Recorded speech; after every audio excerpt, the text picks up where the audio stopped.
আমার কাছে পুজো মানেই শুধুই খাওয়া দাওয়া, আর এই খাওয়া দাওয়ার জন্যই আমি পুজোতে ঘুরতে বেরোই। সো কাল থেকে আমি আবার আমার পুজোর ব্লগগুলো তোমাদের সাথে শেয়ার করছি। তো ভিডিওটা কেউ স্কিপ করো না, পুরোটা দেখো। তো hello everyone, welcome back to my channel. নিয়ে আসলাম তোমাদের সামনে একটা নতুন ভিডিও। এটা ছিল অষ্টমীর সন্ধ্যার ভিডিও। তো এর আগের দিন আমি তোমাদের সাথে অষ্টমীর সকালে সারাদিন কি করলাম সেই ভিডিওটা শেয়ার করেছি। আর এটা ছিল অষ্টমীর সন্ধ্যা, মানে রাত্রিবেলা। এখন আমি সুন্দর করে রেডি হয়ে নিয়েছি। আর বাড়িতে আমরা এখন তিনজনই আছি, তোমরা সবাই জানো। তো তিনজন মিলে যাব এখন ঠাকুর দেখতে, সেই জন্য রেডি হয়ে বেরিয়ে পড়েছি। আর এই দিকে দেখো বাবাকে, বাবা ঠাকুর দেখতে যাবে বলে পুরো নাচানাচি শুরু করে দিয়েছে।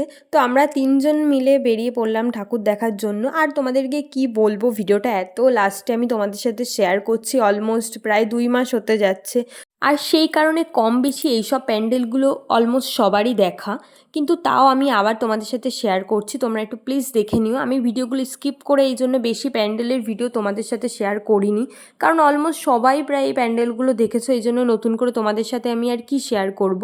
তো যতটা রাখা যায় কেটে কুটে আমি সেইটুকুই রেখেছি, যেহেতু ভিডিওটা লেট পোস্ট করছি সেই জন্য বেশি প্যান্ডেলের ভিডিও দেখি তোমাদেরকে একদম বোরিং করব না।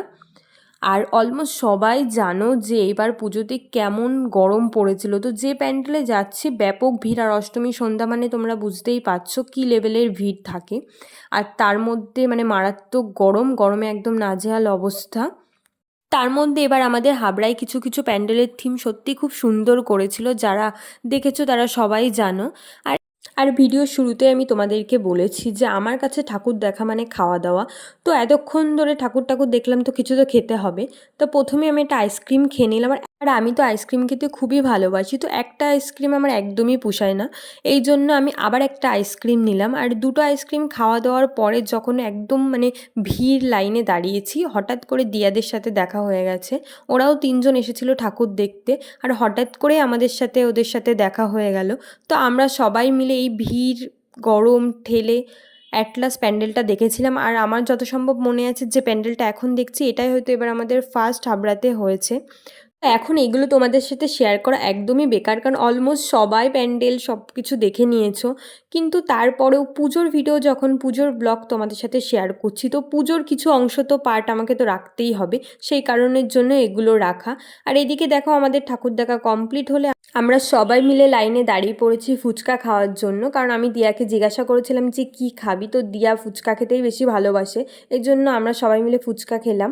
আর এদিকে দেখো ওরা যাওয়ার সময় আমাকে বারবার জিজ্ঞাসা করছে যে কি খাবে। তো আমি বললাম যে ঠিক আছে আইসক্রিমই খাই। তো দেখো আর একটা আইসক্রিম আমার খাওয়া হয়ে গেল। তো তারপরে আমাদের আর ঠাকুর দেখার ইচ্ছা হলো না, তো ভাবলাম যে কিছু খাওয়া দাওয়া করে বাড়ির দিকে যাওয়া যাক। তো রাতও হয়ে গেছিলো, এই জন্য আমরা আর কোথাও গেলাম না, একদম সোজা চলে গেলাম রাজনন্দিনীতে। আর তো গত বছরও আমরা এসেছিলাম পুজোর সময়, আর সবসময় প্রায় আসা হয় না, এই পুজোর সময় আসা হয়। পুজোর সময় আসলে তোমরা জানো কেমন মারাত্মক ভিড় হয়।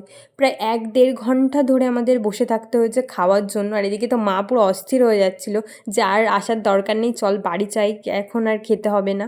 কিন্তু বললাম যে না না একটু ওয়েট করো। তো এদিকে আমরা অর্ডার দিয়েছিলাম মাটন বিরিয়ানি, যেহেতু অনেক রাত হয়ে গেছিলো ওই জন্য বাবা আর বিরিয়ানি খাইনি। বাবার জন্য অর্ডার দিয়েছিলাম তান্দুরি রুটি আর চিকেন কষা। আমার কাছে পুজো মানে তো এটাই, যে ঘুরবো ফিরবো পরিবারের সবাই মিলে একসাথে আনন্দ করে খাওয়া দাওয়া করব। ফাইনালি আমাদের খাওয়া দাওয়া করে এখন আমরা বাড়ি ফিরছি। আর বাড়ি ফেরার সময় মা একটু কোল্ড ড্রিঙ্কস খেতে মন চাইলো, তো মার জন্য একটা কোল্ড ড্রিঙ্কস, আমি আবারও একটা আইসক্রিম নিলাম। তো এখানে আমি ভালো করে দেখছিলাম যে কোন ফ্লেভারেরটা নেব। অলরেডি আমার 3-4টে আইসক্রিম খাওয়া হয়ে গেছে, তো মা আবার বকা দিচ্ছিলো যে নিতে হবে না। তো তাও আমি আরেকটা আইসক্রিম নিলাম আর মাকে একটা কোল্ড ড্রিঙ্কস দিলাম। তো এখন গ্যারেজ থেকে গাড়ি নিয়ে আমরা তিনজন মিলে বাড়ি ফিরছি। আর লাইটিংটা দেখো জাস্ট অসাধারণ। তো আমার অষ্টমীর সন্ধে ঠিক এইভাবেই কেটেছিল। আর আমার ভিডিও তোমাদের কেমন লাগে প্লিজ কমেন্ট করে জানিও। ভালো লাগলে লাইক কমেন্ট শেয়ার অবশ্যই করো। তবে নেক্সট ভিডিওতে, সো বাই বাই, টাটা।